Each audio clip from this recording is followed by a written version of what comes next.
Hi everyone, welcome to UPSC history revisited. चलिए बात करते हैं ancient history through maps and timeline part 13 की। एंड ये जो पार्ट 13 होगा इसमें हम लोग ऑब्वियसली पोस्ट मॉडर्न पीरियड के बाद का समय कवर करेंगे, दैट इज गुप्ता पीरियड। लेकिन उससे पहले आप सभी के लिए एक information, as you all know अब बहुत ही कम समय बच गया है प्रीलिम्स 2020 के लिए। एंड उससे पहले यहाँ पर अगर आप अपनी प्रिपरेशन को प्रॉपर तरीके से बूस्टअप करना चाहते हैं तो आप यूपीएससी सीएससी का सब्सक्रिप्शन ले सकते हैं अनअकैडमी प्लस पर कैटेगरी का। एंड अगर आप 2021 और 22 के एस्पिरेंट्स हैं तो भी आप यहाँ पे अनअकैडमी प्लस का सब्सक्रिप्शन ले सकते हैं। अनअकैडमी प्लस का जो सब्सक्रिप्शन है वो अनलिमिटेड बेनिफिट्स यहाँ पर आपको देता है। यहाँ पर आप लाइव सेशंस देख सकते हैं, लाइव सेशंस नहीं देख पा रहे हैं तो आपको रिकॉर्डेड सेशंस मिल जाएंगे। सभी टॉप एडुकेटर्स यहाँ पर लाइव पढ़ा रहे हैं। इसके साथ साथ एग्जॉस्टिव मैनर में पूरा का पूरा सिलेबस जो है वो फुल फ्लेश तरीके से कवर किया जा रहा है। यहाँ डाउट क्लियरिंग सेशन है, लाइव टेस्ट सीरीज है, प्रीलिम्स की टेस्ट सीरीज है, मेंस की टेस्ट सीरीज है, आंसर राइटिंग प्रैक्टिस है, एसे राइटिंग प्रैक्टिस है, मेंटोरशिप की क्लासेस आपको यहाँ पर मिल रही हैं, डाउट क्लियरिंग सेशंस हैं, वास्ट यहाँ पे ऑप्शंस है, रेंज है आपके पास ऑप्शनल्स की, आप अपना ऑप्शनल कवर कर सकते हैं, अपनी परफॉर्मेंस को एनालाइज कर सकते हैं। बैचेस हिंदी में भी हैं, इंग्लिश में भी हैं, बाईलिंगुअल भी है। तो यहाँ पर आप इन सभी का बेनिफिट उठा सकते हैं अगर आप यूपीएससी सीएससी जो कैटेगरी है अनअकैडमी प्लस पर उसको सब्सक्राइब करते हैं। तो यहाँ पे ये कुछ अपकमिंग बैचेस हैं जो कि मेंस 2020 के लिए है बाईलिंगुअल, और ये कुछ बैचेस हैं जो 10th ऑफ अगस्त से स्टार्ट हो चुके हैं। इसके साथ साथ 14th अगस्त से भी कुछ बैचेस शुरू हो गए हैं। इन बैचेस का पार्ट बनने के लिए, इन्हें ज्वाइन करने के लिए आप ज़रूर अनअकैडमी प्लस को सब्सक्राइब कर सकते हैं। अनअकैडमी प्लस का जो सब्सक्रिप्शन है वो यहाँ पे अगर आप देखेंगे तो 6 मंथ्स, 12 मंथ्स और 24 मंथ्स के लिए अवेलेबल है। यहाँ सब्सक्रिप्शन लेने के लिए रिविजिट 10 रेफरल कोड ज़रूर यूज़ करें। अनअकैडमी प्लस पर मैं भी लाइव पढ़ा रही हूँ हिस्ट्री का पूरा पोर्शन, जीएस पेपर 1 का बहुत इंपॉर्टेंट पार्ट एंड प्रीलिम्स का भी ऑब्वियसली ये पूरा हिस्ट्री का portion including art and culture में कवर करवा रही हूँ। तो मेरे फुल प्लेज कोर्सेज को ज्वाइन करने के लिए आप ज़रूर अनअकैडमी प्लस को सब्सक्राइब करें। सब्सक्रिप्शन ऑब्वियसली आप पर निर्भर है, यहाँ पे आप 1 साल का लेना चाहते हैं या फिर 2 साल का सब्सक्रिप्शन लेना चाहते हैं, so it's all up to you. And ये एक छोटी सी इन्फॉर्मेशन थी जो कि मैं आपको यहाँ देना चाहती थी। And let's begin with our discussion on Gupta period. तो आज हम गुप्ता एम्पायर के बारे में बात करेंगे एंड बेसिकली सारी चीज़ों को प्रॉपरली क्रोनोलॉजिकली कनेक्ट करेंगे। So yes, we covered this particular part, early Vedic period, later Vedic period, Magadha की कुछ dynasties, some contemporary invasions of Macedonians and Achaemenians, some of the contemporary philosophical developments like Buddhism and Jainism। इसके बाद हमने Mauryan empire discuss किया, Chandragupta Maurya, Bindusar, Ashok and finally last ruler जो थे वो थे बृहद्रथ। उसके बाद हमने पोस्ट मौर्यन पीरियड डिस्कस किया जिसमें हमने शुंगा डायनेस्टी के बारे में बात की, कन्वर डायनेस्टी, सातवाहन्स एंड इन्हीं के कंटेम्प्रेरी नॉर्थ वेस्ट से कुछ इन्वेजन्स भी हुए जैसे कि इंडो ग्रीक्स का इन्वेजन, इंडो सिंथियंस का इन्वेजन एंड कुशान्स का इन्वेजन। तो अब हम फर्दर हमारे डिस्कशन को आगे बढ़ाएंगे और ये देखेंगे कि कैसे सातवाहन्स की जगह एक नई डायनेस्टी ले लेती है और कुशान्स और सिंथियंस वाला जो पूरा पार्ट था उसको यहाँ पर एक तरह से कवर करते हुए गुप्तास जो है वो कैसे सामने आते हैं। तो ये सारा पार्ट आज हम लोग डिस्कस करेंगे।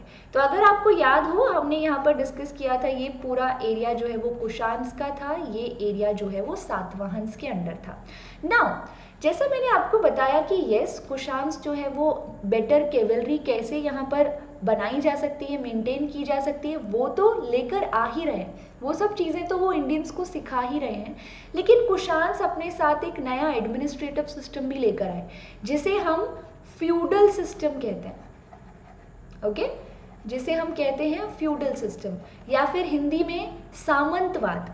अब फ्यूडल सिस्टम में क्या होता है कि कुशान्स ने अपने एम्पायर को छोटे छोटे फ्यूडेटरीज में, फ्यूडेटरी एक वर्ड है जो मैं एक टेरिटरी के लिए, कुछ एरिया के लिए यूज़ कर रही हूँ, तो छोटी छोटी फ्यूडेटरीज में इस तरीके से बांट दिया और उसके बाद हर फ्यूडेटरी के ऊपर एक फ्यूडल लॉर्ड अपॉइंट कर दिया। एक सामंती जो है, एक सामंत जो है वो अपॉइंट कर दिया। सामंती कोई भी हो सकता है। अगर आप अपने गांव के मुखिया हैं, अगर आप अपने गांव में बहुत ही इज्जतदार व्यक्ति हैं, अगर आप अपने गांव के मनी लेंडर हैं, कोई मुनि हैं, तो यहाँ पे ऑब्वियसली आप बहुत इन्फ्लुएंशियल हैं लोगों के बीच और आपकी बातें जो है वो भी बहुत अच्छे से सुनी जाएंगी। इसी वजह से कुषाण रूलर्स जो हैं वो आपको एज अ फ्यूडल लॉर्ड या फिर सामंत चुन सकते हैं। इसके साथ साथ वो आपके अंडर कुछ टेरिटरी देंगे और आपको उससे जुड़ी हुई एडमिनिस्ट्रेटिव और जुडिशियल पावर्स भी देंगे। आपको उस एरिया को मेंटेन करना है under the suzerainty of Kushan rulers. तो काफ़ी अच्छा सिस्टम था फ्यूडल सिस्टम जो कि कुषाण्स के द्वारा लाया गया, लेकिन जो आखिरी के कुषाण रूलर्स थे उन्हें ये सिस्टम भारी पड़ा, क्योंकि आखिरी के जो रूलर्स थे वो काफ़ी वीक थे और जितने भी फ्यूडल लॉर्ड्स थे, जितने भी सामंती थे, वो काफ़ी स्ट्रॉन्ग हो चुके थे। इन सामंतियों ने, इन फ्यूडल लॉर्ड्स ने अपनी अपनी फ्यूडेटरीज को इंडिपेंडेंट घोषित करना शुरू कर दिया और अपने आप को राजा डिक्लेयर करना शुरू कर दिया।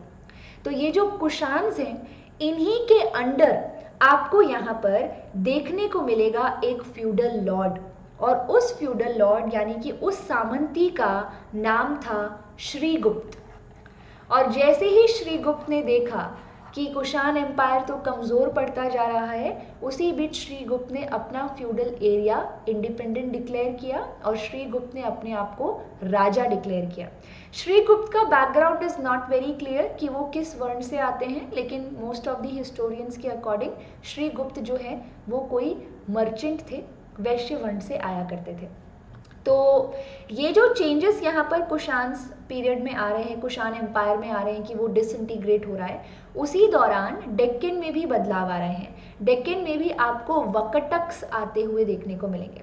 तो डेक्कन वाला जो रीजन था वो वकटक्स ने कैप्चर कर लिया था और वहीं कुषाण्स जो हैं वो धीरे धीरे डिसइंटीग्रेट हो रहे थे और इतने एरिया से यहाँ से श्रीगुप्त जो है वो अपनी डायनेस्टी की शुरुआत करते हैं। तो चलिए देखते हैं प्रॉपरली कि आगे आने वाले कौन कौन से रूलर्स थे जो कि इस गुप्ता पीरियड से बिलोंग करते थे। सो ये है प्रॉपर टाइमलाइन।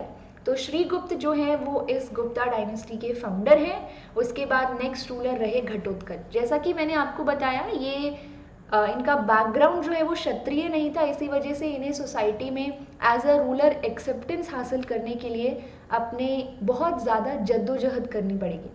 तो इन्होंने बड़े बड़े टाइटल्स अपनाए, अपने आप को महाराज, महाराज अधिराज जैसे टाइटल दिए। ओके, घटोत्कच के बाद जो नेक्स्ट रूलर आते हैं वो है चंद्रगुप्त फर्स्ट, और ये काफ़ी इम्पॉर्टेंट रूलर हैं। Okay, Chandragupta first. And Chandragupta first was someone जिन्होंने गुप्तास के अंडर की जो टेरिटरी थी उसको फैलाया। ओके, तो गुप्तास के अंडर की जो टेरिटरी है उसको इतने एरिया तक फैलाने का जो काम है वो चंद्रगुप्त फर्स्ट के द्वारा ही किया गया था। इसके बाद चंद्रगुप्त फर्स्ट जो है उन्होंने यहाँ पर लिच्छवी प्रिंसेस, लिच्छवीज जो हैं, वैशाली के लिच्छवीज जो होते हैं वो क्षत्रिय वर्ण के हुआ करते थे। तो आप देख सकते हैं कि चंद्रगुप्त फर्स्ट ने ना ही सिर्फ अपने आप को बड़े बड़ा टाइटल दिए, बल्कि क्षत्रिय जो है उनके साथ मैट्रिमोनियल अलायंस बनाकर भी अपनी पोजीशन को स्ट्रेंथन करने की कोशिश की। ओके, इसके बाद चंद्रगुप्त के जो बड़े बेटे थे, चंद्रगुप्त फर्स्ट के जो बड़े बेटे थे उनका नाम था कच्छगुप्त, और छोटे बेटे जो है उनका नाम था समुद्रगुप्त। गुप्ता डायनेस्टी जो है उसकी अगर मैं बात करूँ तो उसमें बहुत सारे एक्सेप्शंस हैं। एक्सेप्शंस मतलब कि जो पहले से एग्जिस्टिंग रूल्स एंड रेगुलेशंस थे उनको काफ़ी हद तक तोड़ा गया है।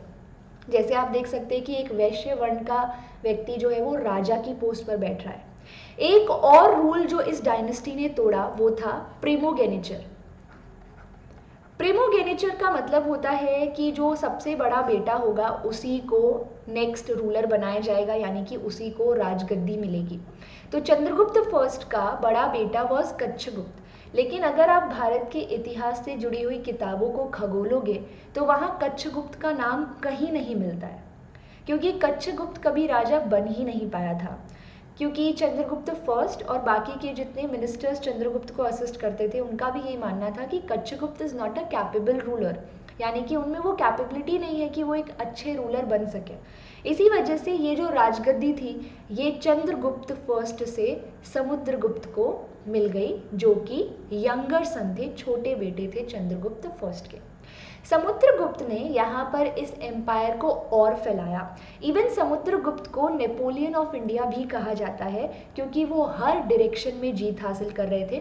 और एक तरह से गुप्ता एम्पायर जो है उसके मैप की अगर मैं बात करूँ तो मैप कुछ इस तरीके से बदल गया। ये पूरा का पूरा एरिया जो आप रेड पोर्शन देख रहे हैं, ये पूरा एरिया जो है इसको गुप्ता एम्पायर में ऐड करने का पूरा जो क्रेडिट है वो समुद्रगुप्त को ही जाता है। समुद्रगुप्त यहाँ काफ़ी हद तक अपने आप को रिस्टोरर ऑफ अश्वमेध यज्ञ भी कहते हैं। जैसे मैंने आपको कहा कुषाण रूलर कनिष्क ने अपने आप को देवपुत्र का टाइटल दिया था, वैसे ही समुद्रगुप्त ने भी बहुत पॉम्पस, बहुत बड़े बड़े टाइटल्स अडॉप्ट किए, जैसे कि परम भट्टकारा, परमेश्वरा, तो अपने आप को वो परमेश्वर भी कह रहे हैं। ओके, तो यहाँ समुद्रगुप्त के बहुत से कॉइन्स भी हैं जिनमें आप उन्हें परमेश्वर की तरह देखेंगे। तो अगला मॉड्यूल ज़रूर उसी चीज़ के बारे में होगा। फिलहाल हम इस मॉड्यूल में सिर्फ पॉलिटिकल हिस्ट्री को और क्रोनोलॉजी को डिस्कस कर रहे हैं। सो ये है Chandragupta. Okay, and now Chandragupta जो है फर्स्ट, उनके बाद ऑब्वियसली नेक्स्ट रूलर जो है वो समुद्रगुप्त आ रहे हैं, एंड समुद्रगुप्त के बाद जो नेक्स्ट रूलर आते हैं वो है चंद्रगुप्त सेकंड, विक्रमादित्य। चंद्रगुप्त सेकंड विक्रमादित्य अपने आप को विक्रमादित्य क्यों कहते थे? क्योंकि इन्होंने ये जो आप वेस्टर्न सैट्रैप देख रहे हैं जहाँ पर सिंथियंस रूल करते थे उन्हें हराया था। ओके, तो यहाँ पे इतिहास में कहा जाता है जब सिंथियंस अपने आप को फैलाने की कोशिश कर रहे थे पोस्ट मौर्यन पीरियड में, तब उज्जैन का एक राजा हुआ करता था जिसका नाम था विक्रमादित्य, और विक्रमादित्य ने सिंथियंस को यानी कि शाक्स जो है उनको हरा दिया था। तो आगे चलकर बाकी के जो भी रूलर्स हुआ करते थे जो अपने आप को चक्रवर्ती मानते थे, बहुत पावरफुल मानते थे, वो विक्रमादित्य टाइटल के तौर पर अडॉप्ट किया करते थे। जैसे मान लीजिए कि क्रिकेट में सचिन तेंदुलकर जो हैं उन्होंने इतना ज़्यादा अच्छा परफॉर्म किया है कि आज के समय में सचिन तेंदुलकर एक टाइटल बन चुका है। यहाँ पर गली मोहल्ले में अगर किसी की टीम में कोई ऐसा मेंबर है जो बहुत अच्छा खेलता है तो हम कहते हैं कि ये हमारी टीम का सचिन तेंदुलकर है। उसी तरह से विक्रमादित्य नाम का उज्जैन का जो राजा था उन्होंने शाक्स जो हैं, सिंथियंस जो हैं, उन्हें हराया था, और इसी वजह से आगे चलकर विक्रमादित्य अपने आप में एक टाइटल बन गया। तो चंद्रगुप्त सेकंड ने भी यहाँ पर वेस्टर्न सैट्रैप, इस एरिया में, इस क्षत्रप में रहने वाले जो शाक्स थे, सिंथियंस थे, उन्हें हराया था, और इसी वजह से उन्होंने अपने आप को साकारी और विक्रमादित्य का टाइटल भी दिया। इवन अपने इन्फ्लुएंस को इस एरिया में बढ़ाने के लिए चंद्रगुप्त सेकंड ने अपनी बेटी प्रभावती गुप्त का विवाह वकटक रूलर रुद्रसेन के साथ भी किया, और रुद्रसेन जो है उनकी मृत्यु बहुत ही कम उम्र में हो गई थी, जिसकी वजह से प्रभावती गुप्त जो है वो वकटक डायनेस्टी की वर्चुअल रूलर बन जाती है, क्योंकि उनका जो बेटा था वो अभी माइनर था और वो राजगद्दी पर बैठकर इस पूरे के पूरे डायनेस्टी को नहीं संभाल सकता था। प्रभावती गुप्त का वकटक डायनेस्टी में बढ़ता प्रभाव ही था जिसकी वजह से चंद्रगुप्त सेकंड जो है वो ये जो वेस्टर्न सैट्रैप वाला जो एरिया था इसको कैप्चर कर पाए थे, और यहाँ से सिंथियंस को निकाल कर इस एरिया को भी गुप्ता डायनेस्टी में ऐड कर पाए थे। तो ये सारी चीज़ें जो है वो चंद्रगुप्त सेकंड के ही टाइम पर हुई। ओके, सो ये सब चीज़ें आप यहाँ नोट कर सकते हैं। चंद्रगुप्त सेकंड जो है उनके समय में आपको यहाँ पे एक चाइनीज़ पिलग्रिम यानी कि एक चाइनीज़ श्रद्धालु जो है वो भी भारत आते हुए देखने को मिलेंगे, जिनका नाम था फाहियान। यहाँ पे फाहियान जो है वो एक बुद्धिस्ट मॉन्क थे, एक बुद्धिस्ट भिक्खु थे जो कि गौतम बुद्ध से जुड़ी हुई सारी इम्पॉर्टेंट प्लेसेस को विजिट करना चाहते थे। अगर मैं कहूँ तो ये जो रेड मार्क आप इस मैप के अंदर देख रहे हैं, इसी मार्क को ट्रेस करते हुए पैदल वो भारत आए थे। लगभग 9 साल की उनकी ये जर्नी थी, और उसमें से 6 साल जो है उन्होंने यहाँ पर भारत के ही अलग अलग हिस्सों में गौतम बुद्ध से जुड़ी हुई एरियाज़, लोकेशंस एंड साइट्स को विजिट करते हुए बिताया। गौतम बुद्ध से जुड़ी हुई जो टीचिंग्स हैं उन टीचिंग से जुड़ी हुई मैन्युस्क्रिप्ट्स को इकट्ठा करते हुए बिताया। फाहियान का चंद्रगुप्त सेकंड के टाइम पर आना क्यों इम्पोर्टेंट था, या फिर इसकी क्या इम्पोर्टेंस है, सिग्निफिकेंस है भारत के इतिहास में। एक्चुअल में फाहियान का जो भारत आना था वो काफ़ी हेल्प करता है गुप्ता पीरियड के ग्राउंड रियलिटीज़ को समझने में। गुप्ता पीरियड भारत के इतिहास का गोल्डन पीरियड माना जाता है। गोल्डन पीरियड क्योंकि गुप्तास के समय में हर फील्ड में डेवलपमेंट हो रही थी, चाहे वो कॉइन्स हो, चाहे वो मेटलर्जी हो, चाहे वो ट्रेड हो, चाहे वो लिटरेचर हो, चाहे वो आर्किटेक्चर हो। लेकिन ग्राउंड रियलिटीज़ यानी कि जनता गुप्ता रूलर्स के बारे में क्या समझती है, ग्राउंड लेवल पर लोगों का क्या हाल है, ये सारी चीज़ें फाहियान की अकाउंट बुक से ही पता चलती है। क्योंकि फाहियान जो है वो यहाँ पर गुप्तास के कोर्ट में नहीं रहे, फाहियान ने अपना समय आम जनता के बीच में निकाला। तो आम जनता के बीच में जो भी चीज़ें उन्होंने देखी उन सभी चीज़ों का उन्होंने रिकॉर्ड बनाया और रिकॉर्ड बनाकर प्रिजर्व किया। वही अकाउंट बुक आज हमें गुप्तास के बारे में और ज़्यादा बेहतर समझने में मदद करती है। फाहियान के अकाउंट बुक के हिसाब से गुप्तास का एडमिनिस्ट्रेटिव सिस्टम काफ़ी अच्छा था और चोर या चोरी जैसी चीज़ें जो है वो आपको इस पीरियड में नहीं होती हुई देखने को मिलेगी। लेकिन वहीं अगर महिलाओं की स्थिति की बात करें तो वो बहुत ही ख़राब थी। शूद्रों की स्थिति भी इतनी अच्छी नहीं थी। अनटचेबल्स जो हैं उन्हें यहाँ पर घर से एक तरह से गांव के बाहर वाले इलाके में रहने को दिया जाता था। अनटचेबल्स यानी कि अछूत लोग जो होते थे, चांडाल जिन्हें कहा जाता था, वो यहाँ गांव में दिन के समय में नहीं घुस सकते थे। उन्हें यहाँ पर रात को ही घुसना होता था और कोई भी उन्हें टच नहीं करता था क्योंकि उन्हें प्रदूषण यानी पोल्यूशन के बराबर माना जाता था। अनटचेबल्स वो थे जो कि अनआइडेंटिफाइड डेड बॉडीज़ को डिस्पोज किया करते थे, उनके कपड़ों को पहन लेते थे उन बॉडीज़ को दफनाने के बाद, और हमेशा लोहे कॉपर के जो ज्वेलरी है उन्हें पहना करते थे। तो इन्हें अछूत माना जाता था और इनकी स्थिति भी काफ़ी ज़्यादा ख़राब थी गुप्तास के टाइम पर। ये सारी चीज़ें हमें फाहियान की अकाउंट बुक से ही पता चलती है। अगला जो सेशन होगा उसमें हम गुप्तास को कंटिन्यू करेंगे और थोड़ा बहुत गुप्ता के एडमिनिस्ट्रेशन के बारे में जानेंगे और उनका कंट्रीब्यूशन आर्ट फॉर्म्स और आर्किटेक्चर में क्या रहा उसे भी देखेंगे। तो ये था छोटा सा मॉड्यूल ऑब्वियसली गुप्तास के बारे में। फाहियान जो है वो लैंड रूट से ज़रूर आए थे, लेकिन जाते वक्त ऑब्वियसली उन्होंने सी रूट ही अपनाया और इस तरीके से इसी रूट को कवर करते हुए वो वापस चाइना लौटे। ओके, सो इस तरीके से फॉरेन अकाउंट्स भी हमारी काफ़ी मदद करते हैं भारत के इतिहास को समझने के लिए। ये हमारे लिए बहुत ही अच्छे रिलायबल सोर्स भी है क्योंकि इसमें एग्जैजरेट करके चीज़ें नहीं लिखी जाती।